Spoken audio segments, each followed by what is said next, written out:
మీ business ఏదైనా మీ ఊర్లో promotion చేయాలంటే అది సుమన్ టీవీతోనే సాధ్యం. ఇప్పుడే సంప్రదించండి. సుమన్ టీవీ దిశ సత్యం ప్రసాద్. ఈ రోజు చిత్తూరు నగరంలోని కట్టమంచి చెరువులో ఓ గుర్తు తెలియని మృతదేహం లభ్యమైనట్లుగా వన్ టౌన్ సిఐ మహేశ్వర తెలియజేశారు. ఈ సందర్భంగా ఆయన మీడియాతో మాట్లాడుతూ సుమారు 5-6 రోజుల క్రితం ఓ గుర్తు తెలియని మృతదేహం కట్టమంచి చెరువులో పడి ఉన్నట్లుగా గుర్తించారు. పోలీసులు అందరూ కూడా సంఘటనా స్థలానికి చేరుకొని మృతదేహాన్ని గుర్తించినట్లుగా తెలియజేశారు.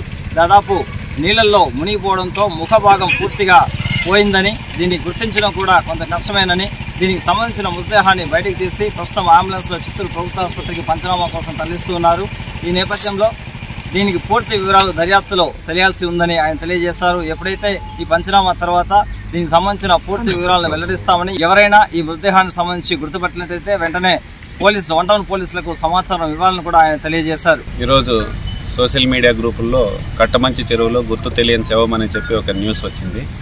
దాని ఆధారంగా నేను మరియు మా సిబ్బంది కట్టమంచి చెరువు అంతా కూడా గాలింపు చర్యలు చేపట్టగా ఆర్టీసీ బస్టాండ్ వైపున్న ఒక గుంత వద్ద గుర్తు తెలియని మగ వ్యక్తి యొక్క శవం తేలాడుతున్నది. సుమారుగా 6-7 రోజుల కిందట ఆ శవం నీళ్ళలో పడినట్లుగా ఉన్నది. మొహం కూడా గుర్తించలేనట్టుగా దానిపైన అంతా పురుగులు అన్నీ ఉన్నాయి. దీన్ని బాడీని బయటికి తీసి దాని తర్వాత దర్యాప్తు చేసి గుర్తింపును చేసిన తర్వాత కేసు పూర్వాపరాలు మీకు తెలియజేయడం జరుగుతుంది. వయసు అనేది నిర్ధారించలేని స్థితిలో ఉంది, బయటికి తీస్తే కానీ తెలియదు. కానీ 30 సంవత్సరాలు కొద్దిగా 5 సంవత్సరాలు అటు కానీ ఇటు కానీ ఉన్నట్లుగా కనబడుతున్నాయి. అతని కుడి చేతి పైన ఒక టాటూ ఉంది. దాన్ని అన్ని గ్రూపుల్లోనూ షేర్ చేయడం జరుగుతుంది.